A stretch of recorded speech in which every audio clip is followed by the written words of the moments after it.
Cuando quieras. Voy a compartir pantalla. Sí. Te voy a presentar nomás primero. Hola a todos. Bienvenidos a una nueva reunión del IALAB. Hoy día nos acompaña Rodolfo Palma, que es un miembro de nuestro equipo. Él sacó su magíster acá en la Universidad Católica y nos viene a presentar su trabajo de módulos de atención temporal para redes neuronales con memoria externa que mandó a ICLR 2021. Así que eso. Rodolfo, por favor, muchas gracias por venir y cuéntanos, por favor. Gracias, Alen. Bueno, hola a todos. Un gusto estar virtualmente de nuevo con ustedes. Ya, sí, me pidieron que presentara brevemente el trabajo que mandamos a ICLR. Este trabajo está basado principalmente en la tesis de magíster que yo defendí y lo que hicimos fue en mi ex pega, me cambié de trabajo, pero antes estaba en IRRA Chile, eh, ver qué podíamos hacer con la tesis, y estaba el deadline de ICLR como en 2 semanas. Dijimos, bueno, aprovechemos lo que tenemos y mandemos los resultados más importantes a ver qué es lo que pasa. Y eso. Entonces, el título del paper es Temporal Attention Modules for Memory Augmented Neural Networks, que en español es módulos de atención temporal para redes neuronales con memoria externa. Los autores del paper somos, bueno, yo, Álvaro, Luis Martí y Nayat Sánchez. Eso. Bueno, en primer lugar voy a partir con la introducción y un poco de motivación. Luego revisaré los métodos que se proponen, después algunos experimentos y análisis, y finalmente las conclusiones realizadas a partir de los resultados experimentales. En- ok, entonces, ¿cuál es como la motivación un poco? Es que hace 2, 3 años, cuando fue que empecé a hacer el magíster, no se consideraban atributos como explicabilidad e interpretabilidad como first class citizens, así como atributos de primera categoría. Lo que tiene muchos problemas, como que, por ejemplo, eh, los modelos pueden tener problemas de discriminación, y la gente puede tener como desconfianza en los modelos que se usan.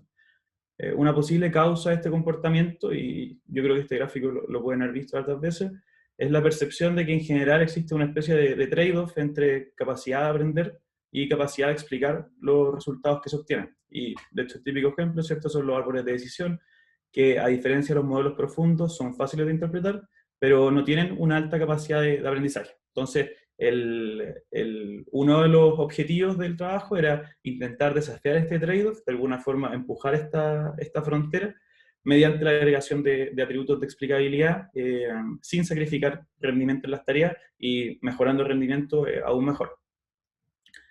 Entonces, desde donde empezamos a construir esto, nos enfocamos en resolver tareas de question answering, que es esta tarea de NLP, usando como modelo base una red recurrente con memoria externa.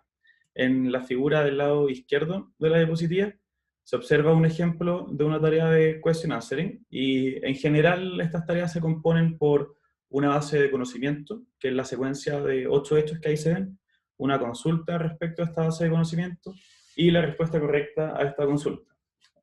Por otra parte, la Entity Network, que es el modelo base que usamos para resolver estas tareas, es una red neuronal recurrente con memoria externa y que se caracteriza por tener un conjunto de bloques de memoria que son capaces de identificar entidades relevantes de una tarea e ir registrando las propiedades más importantes de esta a lo largo del tiempo.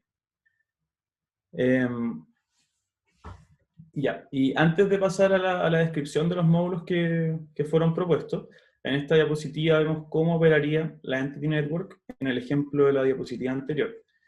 Se ve cómo, a medida que se procesa la base de conocimiento, se actualizan los bloques de memoria que actúan al final como input para un módulo de salida, que es el que finalmente calcula la respuesta a la consulta. Y la Entity Network, así tal cual como está en el paper original, no es, tiene un problema, y es que no entrega las herramientas para fácilmente saber cuáles fueron los elementos de la secuencia de entrada más relevantes para responder la consulta. Ok, y sin embargo, si se agregan módulos de atención temporal, que es lo que se contribuirá en este trabajo, es posible inspeccionar los valores de la atención intertemporal, que ya vamos a hablar qué es, y determinar los elementos relevantes de la base de conocimiento, que por cierto agregará atributos de explicabilidad que antes no existían. En este ejemplo se observa cómo los elementos de t igual 5 y t igual 7 se consideraron relevantes para responder la consulta, y además los módulos de atención temporal permitirán, esperamos, al modelo inferir respuestas más fácilmente porque eliminarán ruido asociado a elementos de la base de conocimiento que son irrelevantes para la consulta que se quiere responder. De alguna forma pueden ser incluso distractores. Entonces, en particular, lo que haremos será diseñar e implementar dos módulos de atención temporal. La primera clase son los módulos pre-OC y la segunda clase son los post-OC. La principal diferencia entre estos módulos es el momento en el que se calculan las atenciones temporales. Los módulos pre-OC calculan la atención temporal antes de realizar la predicción de la respuesta. Esta es la respuesta de question answering. Mientras que el módulo post-OC calcula las atenciones temporales después de realizar la predicción de la respuesta de question answering. Y por supuesto estas diferencias de diseño tienen ventajas y desventajas que van a ser analizadas.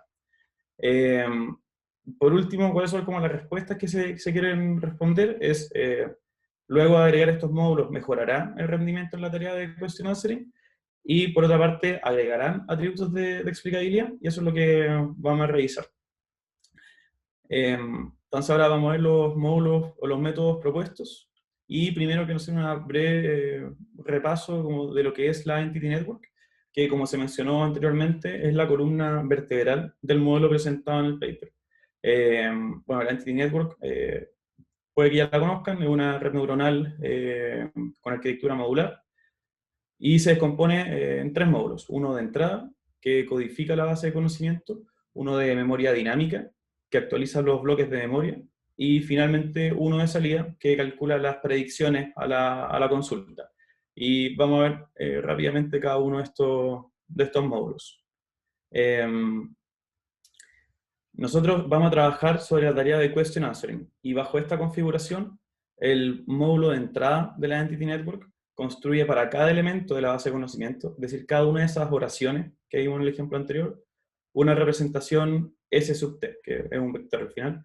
Y aquí no es tan importante entender la operación específica de la Entity Network, pero sí es importante entender que en el módulo de entrada, cada una de estas oraciones que son la base de conocimiento son representadas en un vector S sub t. Esto, para hacerlo, lo realiza embediendo las palabras de cada elemento de esta base de conocimiento en un espacio vectorial, y después mezclar estos embeddings usando máscaras multiplicativas, que son parte de los pesos entrenables del modelo. Y luego, por cada una de estas oraciones de la base de conocimiento, se va a generar un vector S sub t que es procesado recurrentemente por el módulo de memoria del modelo, que es el que está acá. Ya, entonces, para cada uno de estos S sub t, cada uno de estos S sub t son procesados por este módulo de memoria dinámica. Y esta memoria dinámica se compone de bloques de memoria, donde cada bloque de memoria consiste en un par key value, W sub j, H sub j, y los W sub j, que son parte del conjunto de pesos entrenables del modelo, permanecen constantes a lo largo del procesamiento de la secuencia, mientras que los H sub j se actualizan en cada instante de tiempo de acuerdo a un comportamiento que está inspirado en una red recurrente con compuerta.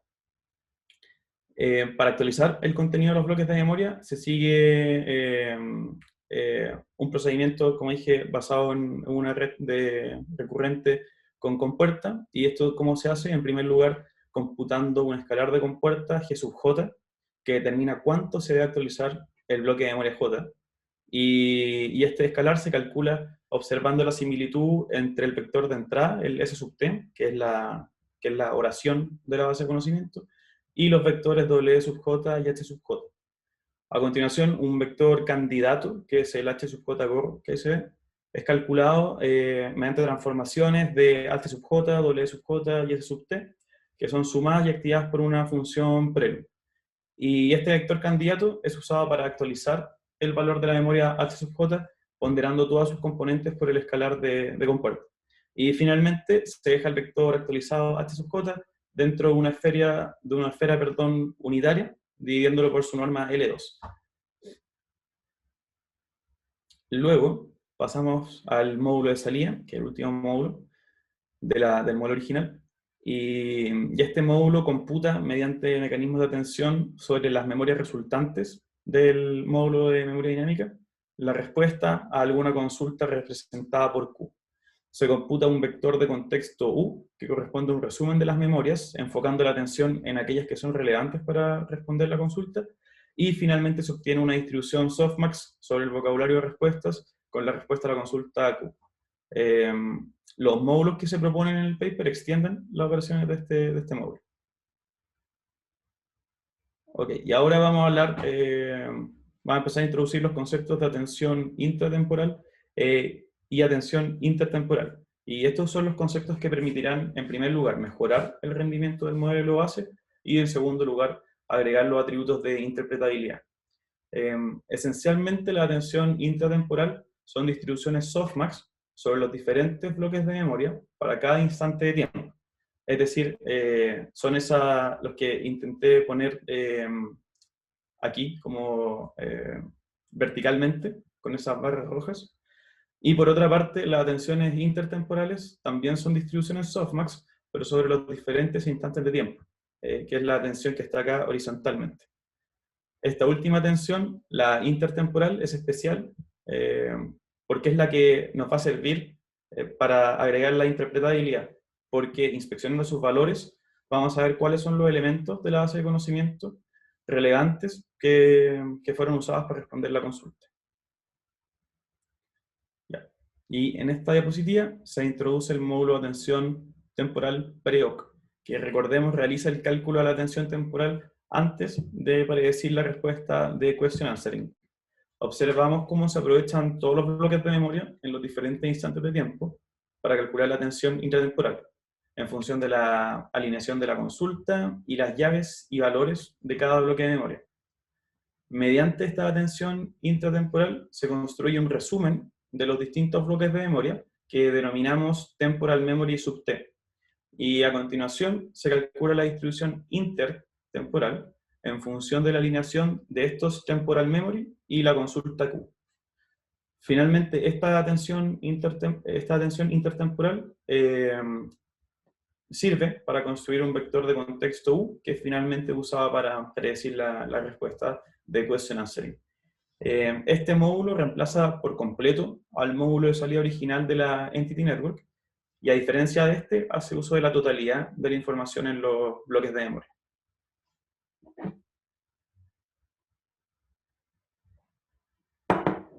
Por otra parte, el módulo post-hoc opera a continuación del módulo de salida original del modelo y es el que vemos en la diapositiva. Tiene un funcionamiento muy parecido al del módulo pre-hoc. Nuevamente se calcula para todos los bloques de memoria en los diferentes instantes de tiempo esta atención intratemporal en función de la alineación entre el vector de consulta Q y las llaves y valores de cada bloque de memoria.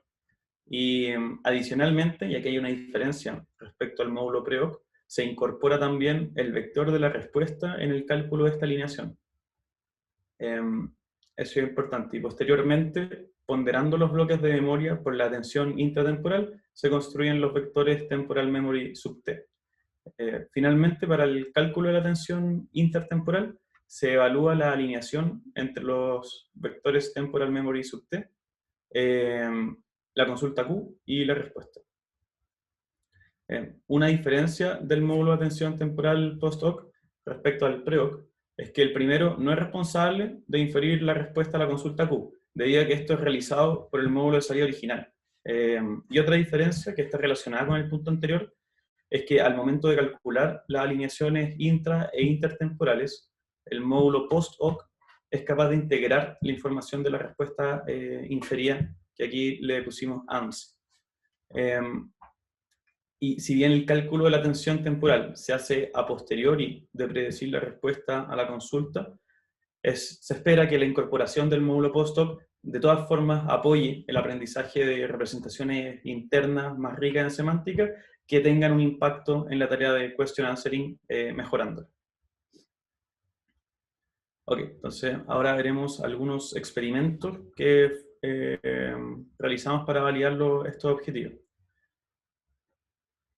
Ambos módulos son entrenados y evaluados en el conjunto de tareas Bailey, que es una colección de 20 tareas de question answering, donde cada una pone a prueba algún tipo de razonamiento cognitivo. El conjunto de datos es construido de forma sintética mediante una simulación de entidades, un programa que corre simulando sucesos y cómo van alterando el estado de este mundo simulado. Y en los experimentos realizados se usa la versión 1K. Esto quiere decir que para cada tarea se disponen de 1000 ejemplos de entrenamiento y 1000 ejemplos de test distintos. Cada ejemplo o registro de este conjunto de datos sigue la estructura que se muestra en la diapositiva y se compone de la historia de hechos o base de conocimiento, una consulta respecto a esta y la respuesta correcta a esta pregunta. Y algo importante e interesante que tiene este conjunto de datos es que además marca los hechos relevantes que permiten responder la consulta, que son los que están ahí con fondo rojo. Los objetivos de los modelos planteados, o las tareas, si se quiere ver de otra forma, son dos. En primer lugar, inferir correctamente la respuesta a la consulta en base a la información de la base de conocimiento, y en segundo lugar, la segunda tarea es detectar correctamente cuáles son los hechos relevantes, es decir, identificar cuáles son los hechos relevantes, que eso lo hacemos a través de la atención intertemporal. Entonces, como son dos tareas, usamos una función de pérdida con dos términos. Para supervisar la tarea de question answering, se utiliza una función de pérdida, de entropía cruzada, típica de un problema de clasificación con múltiples clases. Hay un vocabulario de respuesta y el modelo calcula una distribución softmax sobre ese vocabulario de respuesta. Y por otra parte, la inferencia de hechos relevantes se supervisa mediante una función de pérdida que mide la entropía cruzada binaria entre los hechos relevantes dados por el conjunto de datos y la distribución de atención intertemporal que es calculada por el modelo. Y esta tarea se formula entonces como un problema de clasificación con una sola clase. Para cada hecho de la base de conocimiento, definimos si es o no es relevante para responder la pregunta. La función de pérdida de los modelos es la suma de las funciones de pérdida de cada tarea, como se muestra en esa ecuación en la diapositiva. Y el modelo se entrena usando backpropagation, esperando que la propagación de los gradientes del error de ambas pérdidas entregue una supervisión más rica para aprender representaciones mejores que si se hubiesen aprendido entrenando las tareas por separado.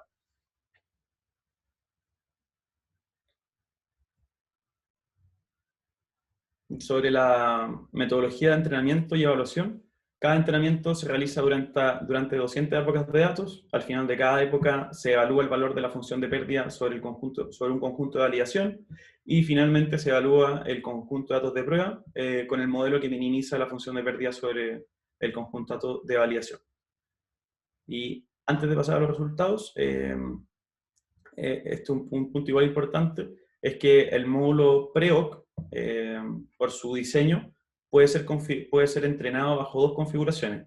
En primer lugar, cuando se entrega supervisión a ambas tareas, es decir, la de question answering e identificación de hechos relevantes, decimos que el módulo PREOC está fuertemente supervisado. Y por otra parte, cuando solo se considera el término de la función de pérdida de la tarea de question answering, pero no se supervisa la identificación de hechos relevantes, decimos que el módulo PREOC es débilmente supervisado.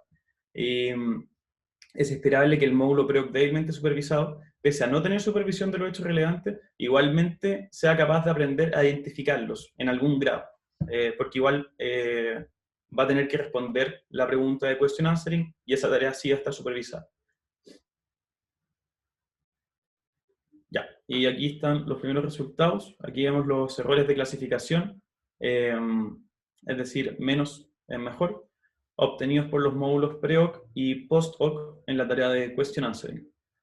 Como baseline se muestra la Entity Network, que obtiene un error medio de 29.6, Y algo interesante es que el módulo pre-Oakdale obtiene un error medio de 25.6, mostrando que incluso sin supervisión ni datos de hechos relevantes, es posible mejorar el rendimiento en la tarea de responder preguntas. Por otra parte, al incorporar la supervisión adicional a este mismo módulo, se obtiene un error medio incluso menor de 21.9, lo que es esperable al agregar mayor supervisión a un módulo. Al evaluar el rendimiento del módulo de atención post-hoc, se observa que en la tarea de responder preguntas alcanza un error medio de 24.8, y eso corresponde a una disminución de casi 5% respecto a la Entity Network. Y la intuición detrás de estos incrementos en el rendimiento es que la inducción de estas nociones de atención temporal permite que el modelo, de nuevo, aprenda mejores representaciones internas y mejore, tenga un impacto en el rendimiento de la tarea de question answering. Y finalmente, y terminando la sección de resultados cuantitativos, esta tabla muestra los resultados en términos de puntaje F1, es decir, más es mejor, de los módulos en la tarea de identificar hechos relevantes. Aquí se observa que el módulo pre-Oakdale, es decir, el módulo que solo tuvo supervisión de question answering, alcanza un puntaje F1 medio igual a 48, lo que es bueno, porque pese a que el modelo no tuvo supervisión explícita en esta tarea, la identificación de hechos relevantes, de igual forma fue capaz de aprender a identificar parte de ellos a partir de la supervisión de question answering. Luego, al incorporar la supervisión en la tarea de identificación de hechos relevantes, se ven los resultados del módulo pre-hoc fuertemente supervisado y el puntaje F1 medio se incrementa en aproximadamente 11 puntos hasta 59.4. Pasando al módulo post-hoc, este alcanza un puntaje F1 igual a 63.4, siendo superior a cualquier versión del módulo pre-hoc. Y visto de otra forma, o sea, si se quiere hacer raya para la suma, si se desea privilegiar la capacidad del modelo de identificar hechos relevantes, el módulo post-hoc es más conveniente. Y por otra parte, si se quiere priorizar el rendimiento en la tarea de question answering, el módulo pre-hoc parece ser más indicado. Pese a que no conocemos trabajos que reporten métricas en esta tarea, en este conjunto de datos, que hubiese sido útil para tener una línea base con la cual comparar, se realizará un análisis cualitativo de los resultados obtenidos en algunos ejemplos del conjunto de datos de test. El módulo que se usó para procesar estos ejemplos es el módulo pre-Oakdale, por lo que la única supervisión que recibió este modelo durante el entrenamiento fue la respuesta correcta en la tarea de question answering. Aquí vemos un ejemplo de la Baby Task número 2, que se caracteriza por tener dos hechos relevantes, y vemos cómo el modelo infiere incorrectamente que la respuesta a la pregunta ¿dónde está el balón? Es dormitorio, cuando la respuesta correcta es pasillo. La detección de hechos relevantes tampoco funciona correctamente, ya que se asigna masa de la distribución de atención a elementos que no son relevantes para responder la consulta. Y esto, de hecho, es una muestra empírica del valor de los módulos de atención temporal y de los atributos de interpretabilidad que agregan. ¿Por qué? Porque al inspeccionar los valores de la atención intertemporal, el usuario final va a ser capaz de entender qué elementos de la base de conocimiento se consideraron relevantes para responder la consulta. Y si algún usuario nota que los elementos relevantes no están relacionados con la consulta, que es lo que pasa en este caso, naturalmente desconfiará de sus resultados y podrá reportar el problema para que alguien lo analice, lo revise y ojalá lo pueda corregir. Y finalmente, en esta diapositiva se muestra un registro de la Baby Task número 14, que se caracteriza por requerir una capacidad de razonamiento que denominaban los autores de los Baby Tasks de manipulación temporal. Se observa una secuencia de hechos con múltiples distractores, sin embargo, el modelo es capaz de responder exitosamente la consulta realizada, enfocando su atención, la atención intertemporal, en los elementos relevantes. Además, se muestra cómo el módulo de atención temporal considera importante incluso a elementos de la secuencia que no están marcados como relevantes en el conjunto de datos, pero que mencionan a la entidad principal de la consulta, en este caso, Mary. Y bueno, con eso terminamos la sección de experimentos y resultados y pasamos a las conclusiones.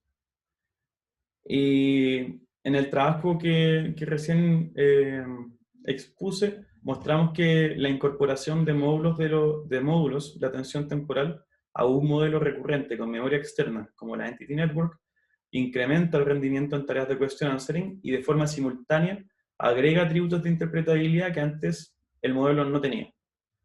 En la mejor configuración se observa un error medio igual a 21.9, lo que corresponde a un 26% de mejora en comparación al error obtenido por el modelo original.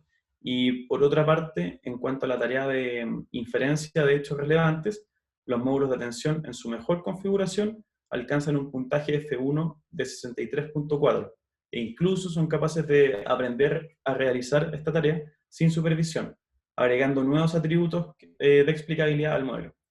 Si bien no fue posible hacer un ejercicio de comparación cuantitativo, el análisis cualitativo de los resultados es satisfactorio también. Y bueno, respecto a como futuras líneas de investigación, eh, durante el desarrollo de este trabajo, gran parte de los avances que realizó la comunidad de procesamiento de lenguaje natural se debieron a la aplicación de modelos muy grandes, basados exclusivamente en atención, en conjunto de datos masivos. Y en comparación a ellos, el modelo presentado en esta presentación tiene una complejidad en términos de número de parámetros, 4 órdenes de magnitud menor. Entonces, una línea de investigación interesante en el futuro va a ser integrar estos módulos de atención temporal, no tengo claro cómo, pero de alguna forma, a esa clase de modelos y evaluar la capacidad que tenga de escalar.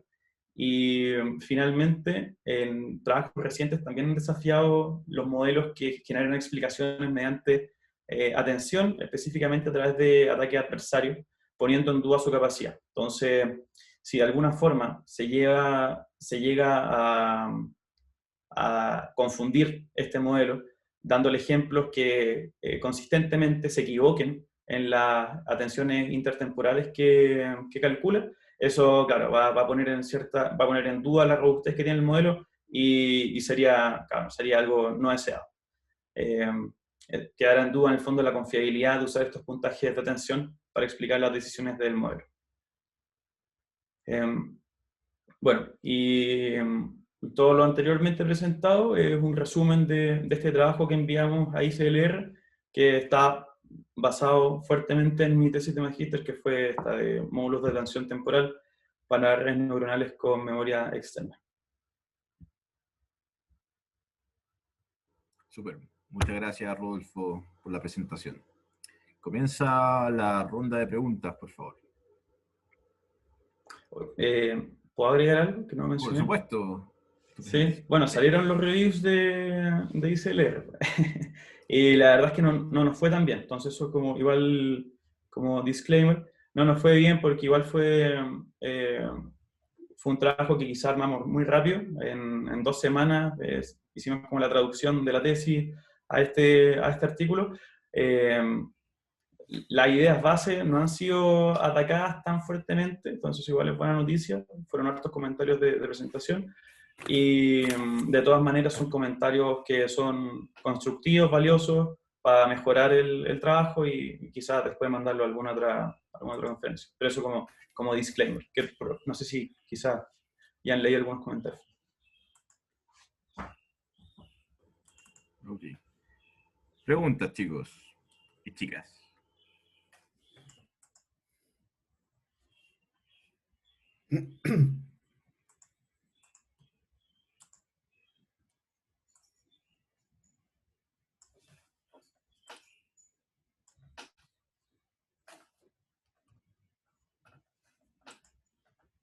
Ya, yo tengo una pregunta, Rodolfo. Eh, o sea, no caché también, ¿qué motivó a ustedes a desarrollar esta idea de los módulos pre-hoc y post-hoc? Ahí me perdí un poco. No, no sé. Sí, es buena pregunta. Vamos a Fueron, saltarlo así. mm, Ahí estamos, dale. sí, fueron, yo creo que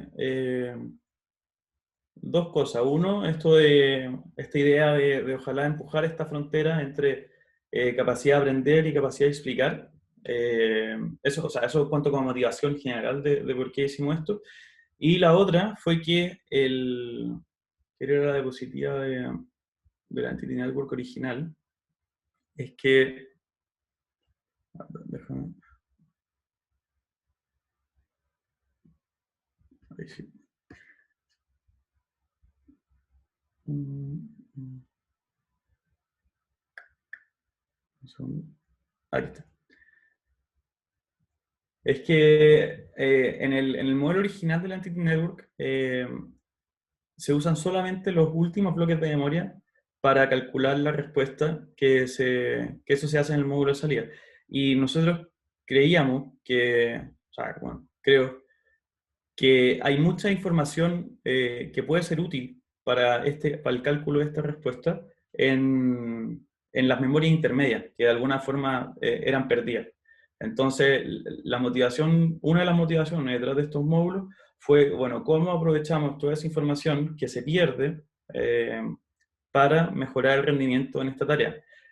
Y vale, ahí hay un punto interesante, es que, y de hecho fue una de las, como uno de de los comentarios que llegó en ICLR que tiene sentido y que hay otro punto de vista de esto, y es que una de las gracias de la Entity Network es que es súper eficiente en términos de cuánta memoria debe mantener, debe usar. O sea, solo necesita mantener el valor de lo último, solo necesita mantener el último key value de esta memoria para calcular la respuesta. Y nosotros, por otra parte, al agregar estos módulos de atención temporal, requerimos que todos los valores intermedios de esta memoria dinámica, sean guardadas en memoria, porque las usamos después para hacer el cálculo de la respuesta. Entonces, esa es como otra perspectiva. Quizás son menos eficientes en uso de memoria, pero creemos que esa memoria tiene mucha información útil para responder las preguntas, y de hecho, yo creo que por eso también es que aumenta el rendimiento, porque tenemos mucha más información para responder las preguntas versus el modelo original que solo tiene los últimos valores. No sé si responde tu punto. Sí, un poco. Pero eso era para atención pre-hoc, ¿verdad? Para los dos módulos usan la totalidad de los valores de la memoria. La única diferencia, o no la única, pero quizás la diferencia más importante es que el módulo post-hoc usa también como información la respuesta que predice el módulo de salida original del modelo. Entonces tiene aún más información. ¿Sí? Perfecto. Muchas gracias, ahí me quedó más claro. Bacán. Yo tengo una pregunta también, Rolfo. Vale, buena pregunta. ¿Puedo ir a la diapositiva 21 de los resultados? Sí. La 21. Sí. Esa. Ya, acá la métrica es error, si no me equivoco, ya, si mientras más bajo mejor. Exacto. ¿Hay alguna intuición de por qué hay ciertas tareas, como por ejemplo, no sé, el question answering con 2 hechos relevantes o 3 hechos relevantes, en la cual el rendimiento disminuye? Es decir, el error aumenta al agregar esta... Porque el error en general disminuye, pero hay ciertas tareas en las que aumenta. Como no sé si es que te hicieron algún análisis por ese lado. Sí, sí, hay una intuición. Claro, es buen punto. Mi intuición de por qué en algunas tareas quizás no hay tanta mejora como en otras, es que, y de hecho son buenos ejemplos esos dos que mencionaste, la de QA con 2 hechos relevantes y QA con 3 hechos relevantes, es que nosotros inducimos un sesgo súper fuerte en la atención intertemporal, y el sesgo fuerte que inducimos ahí es que se genera una distribución softmax, y la distribución softmax fuerza, de alguna forma, una distribución unimodal. O sea, como que solo hay un hecho importante en la secuencia de entrada. De hecho, me irá a la diapo de... Aquí, por ejemplo. Esta atención intertemporal, que es muy importante porque es la que sirve para hacer la mezcla final de los valores de memoria que se usa para calcular la respuesta, se activa mediante una función softmax, y eso fuerza fuertemente una distribución unimodal. Eso nosotros igual, o sea, fue un problema y sería deseable solucionarlo. Hicimos algunas pruebas, no sé, de repente activando estas alineaciones con una función sigmoidal, por ejemplo, que ahí no se forzaría algo tan unimodal, pero no funcionó bien, el modelo aprendió mal. También haciendo que cada una de estas salidas fuesen de dimensionalidad 2 y activando con softmax y quedándonos con alguna dimensión como sí y con otra como que no es un hecho relevante, pero tampoco funcionó tan bien y en general como overall, como que lo mejor fue activar por softmax, pero efectivamente hay algunas tareas como las que mencionaste tú, donde hay más de un hecho relevante y en ese tipo de tareas la mejora de rendimiento no es tan significativa. Sí, pero esa es la intuición al menos. Ya, perfecto. Bueno, gracias.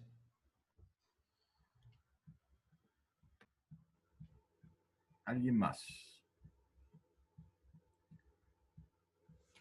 Si no, yo también tengo otra pregunta. Ah, dale. Vale. Tengo como un comentario, quizá hay una pregunta. Dijiste que ya no estás trabajando en Intra, escuché yo, o eso. Sí, me Okay. cambié. Sí, sí. Cuenta la copucha, po. No, buena onda. Lo que pasa es que como que quería un poco más de riesgo y me ofrecieron pegar un emprendimiento y nada, fue eso en verdad, pero buena onda con INRIA y yo creo que ¿En qué para alguien que emprendimiento? ¿En qué se llama emprendimiento estás? TeamScope, es de un amigo, es una aplicación para recolectar datos clínicos. Ah, ya. Sí, por esa línea, entonces es como a full tecnológico. Entonces, de cierta manera, igual como que dejo un poco de lado eh, como los temas más académicos y de hecho en ese mismo sentido, INRIA yo creo que era bacán si alguien quiere como proyectarse por una línea más académica, tiene buena oportunidad afuera como para hacer doctorado y cosas así. Pero claro, como que en este momento de mi vida quería este camino un poco más riesgoso y eso fue. No, pero buena onda con ellos, nada que decir. Ah, ya. ¿La pega que estáis Oye, haciendo sí. ahora de Machine Learning también o es más de desarrollo? Más de desarrollo, sí, más de desarrollo. Ya. Sí. Bueno, no sé, en términos de lo que decías del trabajo, quizá importante destacar que cuando uno presenta los trabajos, ¿cierto? La presentación del paper es como bien importante, ¿no? De hecho, yo leí los comentarios de Rodolfo y en general con respecto a lo fundamental de lo que se muestra en el paper, no hay muchas críticas, ¿no? La mayoría son más que nada de que no se entendió esto, no se entendió esto otro, o esto está mal presentado, o la figura, no sé. Pero entonces, un poco lo que habla de que hay que poner mucho cuidado a la escritura y la presentación del paper. Lamentablemente en este caso, esta fue una idea que se le ocurrió a la gente de INRE de mandar el paper, ¿no? Sí. Y se le ocurrió como bien encima de la fecha. Así que se armó muy rápido ese paper y probablemente eso fue la razón por la cual no tuvo tan buena evaluación. Pero un poco lo quería mencionar solamente para que los demás miembros del grupo vean que es bastante importante también dedicarle este tiempo a presentar bien la idea en forma escrita en el paper. Sí. Quizás lo otro un poco con lo que decía, lo que preguntaba Len, ¿no? De que, o quizás también con lo que tú decías de Rodolfo, de este comentario que hizo el reviewer de guardar más información, ¿ya? En el fondo, uno puede guardar solamente, cuando uno solamente guarda la última información, puede contestar cosas relacionadas con esa última información, pero si las preguntas están más relacionadas con eventos o una secuencia de eventos de cómo evolucionó cada una entidad, uno necesita tener en memoria esa otra información. Eso no la puede contestar, ¿no? Y en este sentido también la idea del trabajo de Rodolfo Alén es que pueda, de alguna manera uno, al supervisar la atención, le está enseñando, además de no solamente responder bien, sino que cuando responda, construir esa respuesta en términos de los facts, los hechos que realmente debería usar. Y ahí es donde entra la atención supervisada. Y ahí hay como dos posibilidades. Una es ver la pregunta, ver todos los hechos posibles y contestar. Y quizás esta cosa también es buena que a veces uno cuando hace la inferencia en aprendizaje de máquina como que predice y bueno, esta es mi predicción y chao, ¿no? Pero este post-hoc que hace Rodolfo es que dice, ok, yo ahora voy a ver cuál sería mi respuesta y en base a mi respuesta voy a ver de alguna forma la coherencia, voy a integrar la respuesta en términos de mi inferencia, ¿cierto? Mi posible respuesta. Que es algo que se hace poco, ¿no? En el fondo es como un top-down, ¿no? Es como, dado que respondí eso, voy a ver si realmente todo para atrás es coherente con esa respuesta. ¿No? Y es un poco la diferencia entre considerar solamente lo hecho y la pregunta, o considerar lo hecho y la pregunta y mi respuesta para analizar un poco estas atenciones. Eso era más como comentario y pregunta.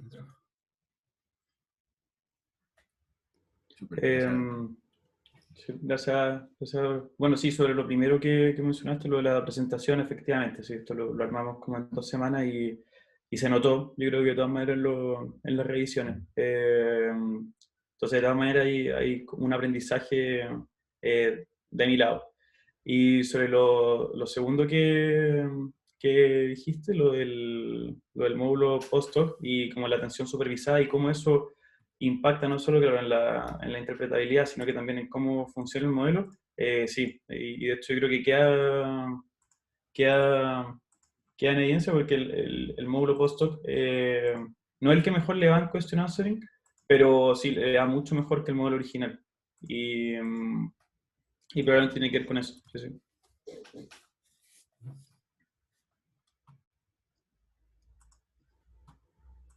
¿Alguna otra pregunta, chicos?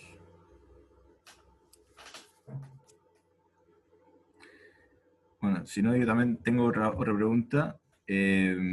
Rodolfo, o sea, todo este trabajo está basado en redes basadas en memoria.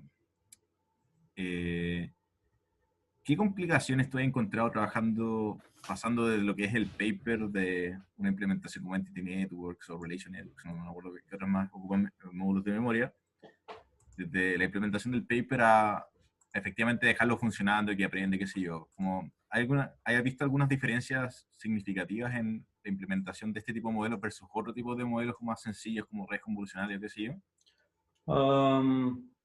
No, no creo que haya nada como especialmente complicado.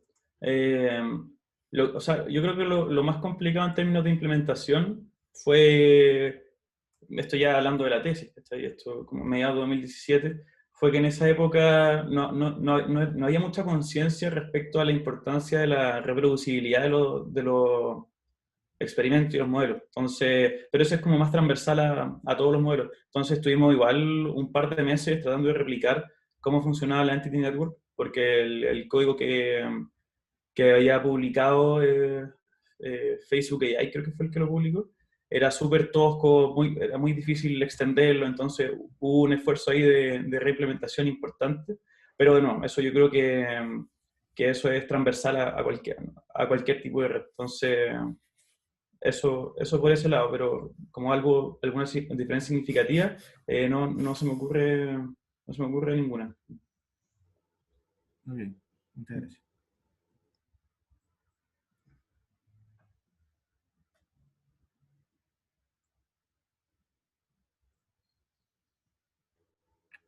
¿Alguien más, chicos? No tengan miedo de preguntarle a Rodolfo, él está dispuesto a responder.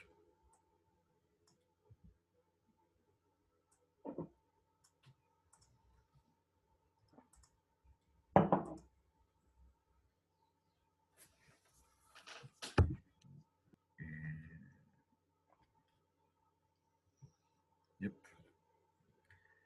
No, parece que esas serían las preguntas respecto a la presentación. Bueno, si alguien tiene alguna otra pregunta para Rodolfo de, no sé, pues, como qué estuvo haciendo en INRIA, qué es lo que, cómo llegó allá, cuál fue el contacto, denle nomás, también es aceptable ese tipo de preguntas. Sí, aprovechen. O si no, yo te lo voy a preguntar, Rodolfo.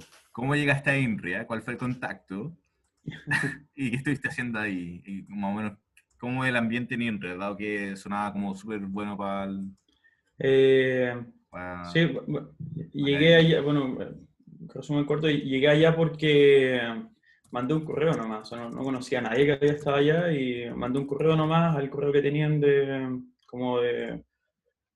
para buscar pega y nada, fue la entrevista, me gustó, creo que la misión y visión que tienen acá en Chile es muy atractiva, es como impulsar la transferencia tecnológica, es decir, pasar cosas de la academia a la industria. Eh, y yo creo que eso me resultó muy atractivo. Eh, ¿Sobre qué estuve haciendo ahí? Estuve trabajando principalmente en un proyecto que fue uno con el Servicio Nacional de Geología y Minería, se llama GEOMIN, en, una, en un modelo para intentar modelar el riesgo de las faenas mineras. Ahí igual sí fue como una pega como MITI Data Scientist, MITI Ingeniero de Software, porque al final hay como muchas cosas que hacer y inevitablemente me terminaba metiendo en, no sé, en aplicaciones web y todo eso. Entonces, en ese sentido, claro, si quieren hacer como full Data Science, yo creo que no se puede hacer ahí. O sea, hay que ser como una mezcla entre desarrollo de software y ciencia de datos, machine learning, etc. Y eso, eh, o sea, para mí fue un buen lugar para trabajar, aprendí mucho, Y, pero claro, quise hacer este cambio y por eso ya no sigo ahí, pero hubo buenos comentarios de ahí. mm, está bien. ¿Y cómo son los equipos de trabajo en INRIA? ¿Tú trabajáis solo en un proyecto, trabajáis en un equipo, hay un guía, no sé, por algún tipo que es como un postdoc o algo así, liderando, Sí, es ultra horizontal, ¿no? bueno, se supone que hay un director científico, que es Luis Martí, que fue coautor de este trabajo que mandamos, que ayudó harto, pero en general yo creo que tiene como en cualquier parte donde sea licenciado, yo creo que es un problema no resuelto, ¿cachai? Es como, qué metodología de desarrollo seguir para proyectos de cienciados, ¿cachai? Porque usar algo, no sé, como usar directamente metodologías de desarrollo de software, no sé, como Scrum, no calza tan bien, porque uno en 2 semanas no necesariamente va a tener cosas o resultados mostrables o avances significativos, ¿cachai? Que satisfagan esas metodologías de desarrollo. Entonces, en ese sentido, se trabajaba igual que como proyectos de software, de desarrollo de software, con metodologías ágiles, ¿cachai? Pero como que trabajaba el equipo de desarrollo, que eran ingenieros de investigación y desarrollo, y el equipo más científico como con la misma velocidad. Y eso tenía pros y contras, unos contras quizás lo que acabo de decir, pero los pros es que igual está ahí como forzado a avanzar más o menos rápido. Eh, pero en definitiva eso, yo creo que los equipos están estructurados de forma muy similar a cualquier empresa de desarrollo de software, como que no hay nada, yo al menos no hay nada que con, ya, como esta es como una forma que nunca había visto, ¿cachai? Como que al final se trabaja igual que proyectos de software normal. Bueno, ahora igual, cuando yo estaba ahí, era el único que estaba como data scientist. Entiendo que ahora va a entrar más gente, entonces probablemente cambie la metodología de trabajo, pero no sabría, no sé a qué van a lograr, ¿cachai? Pero claro, el trabajo que estuve haciendo ahí igual fue más solitario, quizá. Ok, ok. Excelente. Muchas gracias, Rodolfo, por la información. Pero eso es bacán y como te ¿Y decía, qué sí, sí. proyectos tienen así que puedan nombrar un poco para ejemplo las cosas en las que están trabajando? Eh, Que te llama la atención en términos un poco de las cosas que nosotros hacemos.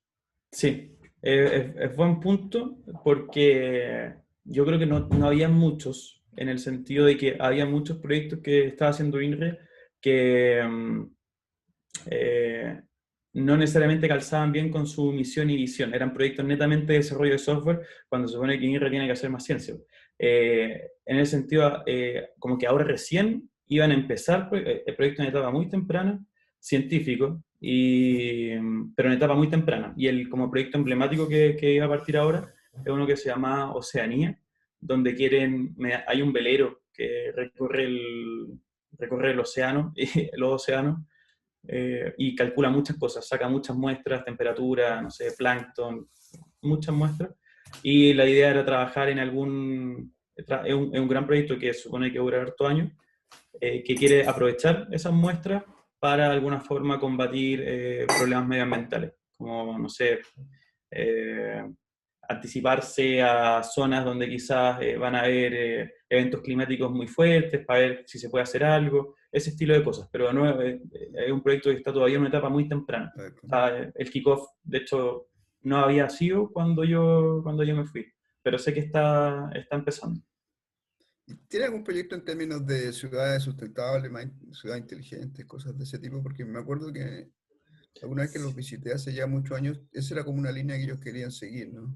Sí, entiendo que en algún momento fue una línea en la que se trabajó, pero no está activa actualmente. Y de hecho yo no conocí mucho de lo que hicieron ahí. Pero sí, yo también en algún momento leí como los ex proyectos, algo de ciudad inteligente, smart cities, pero no estoy familiarizado con lo que se hizo, la verdad, en esos proyectos. Pero no han seguido en esa línea. Claro, no se ha mantenido, no se ha mantenido, no se ha mantenido.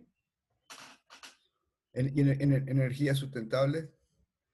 Eh, Tampoco, lo que sí se está haciendo, o sea, es que sustentable no, pero sí con agricultura, con sensorizar campos de agricultura y con sensores que tomen, no sé, humedad, temperatura, viento, y armar modelos que permitan anticiparse a la helada, que eso igual es un problema importante que hay acá en Chile, en algunas zonas donde hay frutas que sufren mucho con las heladas, creo que los damascos, las ciruelas.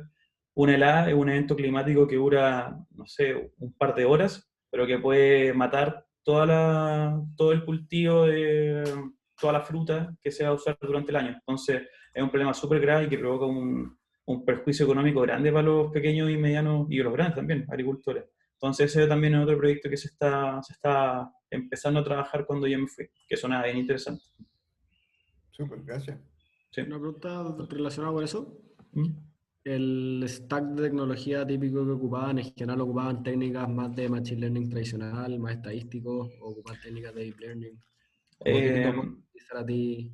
Sí, o sea, yo empujaba machine learning más tradicional, o sea, machine learning slash, en verdad, deep learning. Yo empujaba más deep learning porque era con lo que más familiarizado estoy. Eh, Al final yo creo que eso siempre depende mucho de la expertise de los equipos que hay. Y como dije antes, era como mi jefe y yo, como los que sabíamos hacer machine learning. Entonces yo impulsaba eso, y mi jefe lo que sabía hacer principalmente era computación evolutiva, creo que, como esa línea. Pero yo creo que al final va a depender de las personas que estén ahí. No sé quiénes van a entrar ahora, pero yo creo que siempre como que el tipo de técnicas que se usen va a depender de las personas que estén trabajando en ese momento. Y por eso yo usé como técnicas más de deep learning o, no sé, percepciones multicapa quizás, que son más sencillos, porque era como que lo que yo conocía más. Bueno. Oye, Rodolfo, hay una pregunta. Usted, o sea, tú en verdad te encargáis solamente como de proponer el modelo y entrenarlo, o como del stack completo de ponerlo en producción y todo. Sí, todo. No habían tantas manos, entonces había que ser como, como hombre orquesta, ¿cachai? Para hacer todo, desde el análisis explorador de los datos, formular los primeros modelos, implementarlo y, claro, y pasarlo a producción. Perfecto. Pero eso, bueno, y si tiene cualquier otra duda de INRE, feliz de respondérselas por internet, no tengo ningún problema. Sí, otro comentario nomás, que entiendo que existe un programa para hacer pasantías con INRIA para la gente de pregrado que se llama The Bridge. Voy a dejar el link acá en el chat, por si alguno de los que está en el lab de pregrado le interesa. Sí, entiendo que pre-pandemia uno se podía ir a Francia a hacer su pasantía allá en equipos de INRIA. Así que puede ser choro eso para algunos. Sí. Hablando de eso, ¿qué tanto te tocaba como interactuar con el equipo de Francia o de otros países? ¿Era totalmente independiente como INRIA Chile de INRIA Francia? ¿O Sí, en general lo que me tocó ver a mí fue que éramos bien independientes, o sea, había poca interacción. entiendo que ahora con este proyecto que va a salir, este que mencioné, de este velero que va por el océano recogiendo muestras, es como un equipo más interdisciplinario e internacional también, y ahí entiendo que sí va a haber como un involucramiento y una Francia más fuerte, pero lo que viví yo fue eh, no tanta interacción con Francia. Perfecto. Sí. ¿Y compartían como algún conocimiento o práctica o como algo de software o eran totalmente independientes? Y yo diría que éramos bien independientes, sí. Como compartíamos quizás como la misión, visión, pero en el día a día yo diría que éramos bien independientes. Habían cosas así bien, eh, como del día a día, cosas que se notaban que había cierta preocupación, como no sé, pues, la GDPR, que es esta ley de privacidad de los datos, como que siempre, que es europea, que siempre que hacíamos algún proyecto había un análisis fuerte de, no sé, qué datos personales vamos a manejar, los vamos a manejar seguramente, etcétera, etcétera, pero en términos como a técnicas, éramos bien independientes.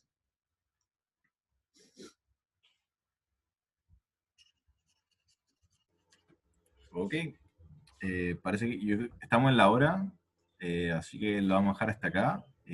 Rodolfo, muchas gracias de nuevo por venir y contarnos de no solo de tu paper, sino de tu experiencia en INRIA. Estuvo todo muy bueno, así que de nuevo, muchas gracias por venir.